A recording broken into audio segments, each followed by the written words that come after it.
नमस्कार दोस्तों, हरे कृष्णा, राधे राधे, जय माता दी। कैसे हैं आप सब लोग? आशा करती हूँ सब लोग बहुत अच्छे हैं और नवरात्रि की बहुत सारी शुभकामनाएं। आज के इस वीडियो में हम देखेंगे कि नवरात्रि के आखिरी दिन, लास्ट दिन हम पूजन कैसे करें। देखिए, आखिरी दिन मतलब बहुत लोग अष्टमी के दिन हवन कन्या पूजन कर लेते हैं और नवमी के दिन बहुत लोग हवन और कन्या पूजन करते हैं। तो कोई कोई अष्टमी के दिन ही पारण कर लेते हैं और कोई कोई नवमी के दिन पारण करते हैं। तो जो जैसा भी करते हैं, चौकी तो हमें दशमी के दिन ही उठानी चाहिए।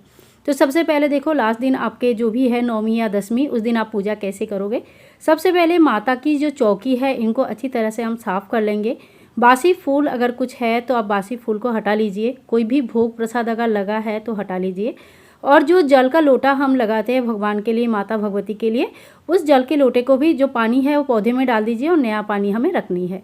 इसके बाद हम फूलों का छींटा देते हुए, फूलों में जल का छींटा देते हुए भगवान गणेश जी, माता रानी और नवग्रह देवता, साथ में कलश भगवान की स्नान करानी है। तो इसी तरह से अगर आपको मंत्र आता है तो मंत्र बोल के स्नान कराए, और अगर नहीं आता है तो कोई बात नहीं, आप जय माता दी के जयकारा लगाते हुए भी सभी का स्नान करा सकते हैं। इसके बाद देखिए, हमें सभी का स्नान होने के बाद हम इत्र अर्पण करेंगे। तो ध्यान रखें, जब भी हम इत्र अर्पण करेंगे 9 दिन की पूजा में हमने जैसे भी पूजन किया है सेम उसी तरह से हमें पूजन करना है। और जब भी हम इत्र अर्पण करेंगे कोई भी चीज़ हमें यहाँ से हिलानी नहीं है।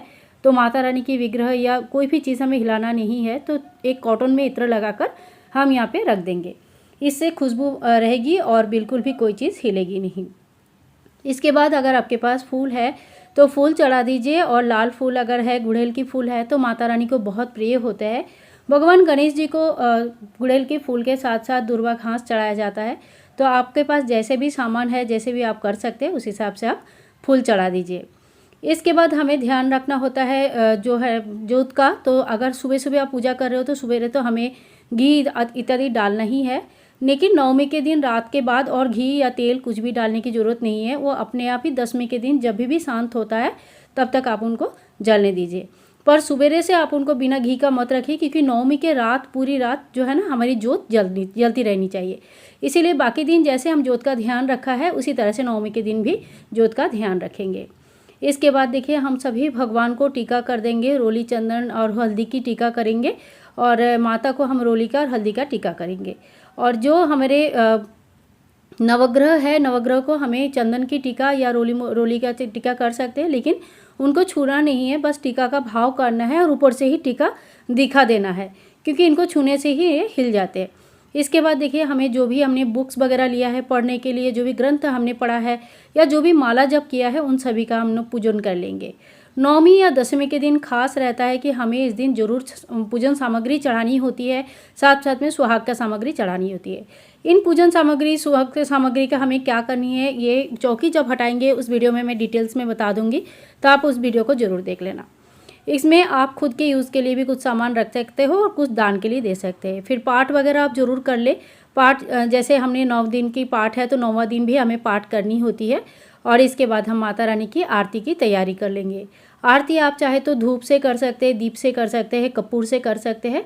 तो जैसे भी आपने 9 दिनों तक पूजन किया है बिल्कुल उसी तरह से माता रानी का धूप, दीप, कपूर आदि से आरती जरूर कर लीजिए।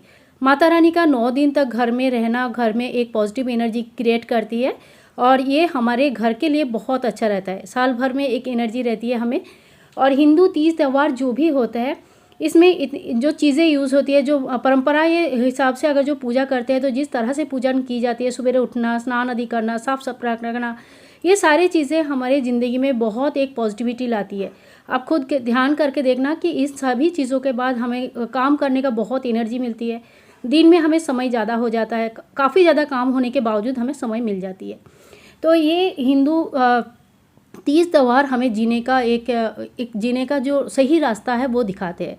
ठीक है, तो अभी जो है ना माता का हम एक कपूर से आरती कर लेंगे, और इसी आरती को भी फिर मंदिर में भी दिखा लेंगे। और मंदिर में जैसे आप रोज़ पूजा करते हो इसी तरह से रोज़ आपको पूजा करनी है। भगवान गणेश जी की पूजन हम यहीं पे कर लेंगे, और मंदिर में लड्डू गोपाल जी और जो भी भगवान आपने रखा है सभी भगवान का पूजन कर लेंगे। इसके बाद आपने अगर जौरे बोए हैं तो इनको स्प्रे कर दीजिए, या हाथ से पानी का छींटा अगर देते हैं, जिस तरह से भी अपने पानी देते आ रहे हैं उसी तरह से जौरे को भी पानी देना चाहिए, और इस तरह से जौरे को अच्छी तरह से सींचा जाता है। तो इसी तरह से नवमी के दिन भी हमें पूरी तरह से जौरे का ख्याल रखना है। और माता रानी की पूजन करनी है, साथ में नवग्रह देवता का पूजन करनी है और सभी भगवान भगवती देवी के पूजा करने के बाद हम इन पे भोग चढ़ा देंगे। भोग में आप जो भी मिठाई आदि बना रहे हैं या आपके घर में जो भी नियम है उन सभी चीज़ों का भोग लगा सकते हैं। पान के पत्ते का भोग इस दिन विशेष माना जाता है, तो 1 लौंग 1 इलायची, 1 जोड़ा लौंग मतलब 2 लौंग 1 इलायची 1 बतासा 1 पान के पत्ते में रख के माता को अर्पण करें। बाद में वो हमें किसी जो हवन करेंगे, यज्ञ करेंगे, तो उसमें हम माता को उस भोग को चढ़ा सकते हैं। ठीक है, इसी तरह से हम हवन की तैयारी कर लेंगे। इस दिन चना और पूरी की भोग बनाया जाता है, साथ में हलवा बनाया जाता है। तो देखिए, काला चना का सूखी सब्जी बनाया जाता है, हलवा बनाया जाता है और पूरी बनाया जाता है। कम से कम 5 या 7 पूरी भगवान को अर्पण करें। जो भी मिठाई आदि घर पर आए हैं वो भगवान को अर्पण करें। पूजा होने के बाद इन भोग प्रसाद को कन्याओं में बांटा जाता है या खुद के अपने घर में भी लोगों को बांट दीजिए। जिन्होंने पारण करनी है वो भी इस भोग प्रसाद में कुछ मीठा खा के अपना पारण कर सकते हैं। भोग प्रसाद होने के बाद जो है ना, हमें हवन की तैयारी करनी है। माता के हवन के लिए हमें गाय की गोबर की उपले यूज़ करनी चाहिए। तो देखिए, यहाँ पे उपले को मैंने जला के तैयार करके रखा है। इसमें थोड़ी सी हम कपूर डालेंगे, थोड़ी सी घी डालेंगे और फिर अग्नि प्रज्वलित करेंगे। अग्नि प्रज्वलित करेंगे, अग्निदेव को बुलाएंगे कि हे अग्निदेव आप आइए। और इस हवन के द्वारा हम माता रानी को खुश करना चाहते हैं, घर में एक पॉजिटिविटी लाना चाहते हैं, तो आप हमारा हवन को स्वीकार करें और संपूर्ण करने में हमें आप मदद करें, हमें आशीर्वाद करें। इसी तरह से पहले 2 बार हमें आहुति देनी है, गौरी गणेश जी की, फिर नवग्रह की आहुति देनी है, कुल देवी की आहुति देनी है और फिर आपके घर के जो भी देवी देवताएं हैं उनके नाम पे भी आप आहुतियाँ दे सकते हैं। इसके बाद माता रानी की कोई भी मंत्र जप करते हुए आप माता रानी की आहुति भी दे सकते हैं। इसमें आपको बतासा, 2 लौंग की जोड़ा इत्यादि चढ़ाना है। हवन कैसे करनी है इसकी डिटेल्स वीडियो ऑलरेडी चैनल पे अपलोडेड है, आप चाहे तो एक बार चेक कर सकते हैं। हवन होने के बाद हाथ में जल लेके 3 बार घुमा लीजिए और हवन को आचमन कर दीजिए। इसी तरह से देखिए हवन किया जाता है। लास्ट दिन आपको हवन अति अवश्य करनी है। हवन होने के बाद आप कन्याओं को बुला सकते हैं और 9 कन्याओं को इस दिन पूजन की जाती है। उनको बहुत अच्छे अच्छे गिफ्ट्स दिया जाता है और साथ में छोला पूरी और जो भी अपने घर में खाना बनाया है, हलवा गुलगुले वगैरह, उनको खाना पीना खिलाया जाता है। साथ में अच्छे अच्छे कोई गिफ्ट्स जो भी आपने लाए हैं उनको दे के विदा किया जाता है।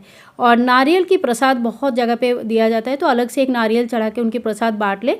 नारियल जो कलश का है ये 10वीं के दिन ही उठाना सही रहता है, बाकी आपके घर में जैसा भी नियम है आप उस हिसाब से कर सकते हैं।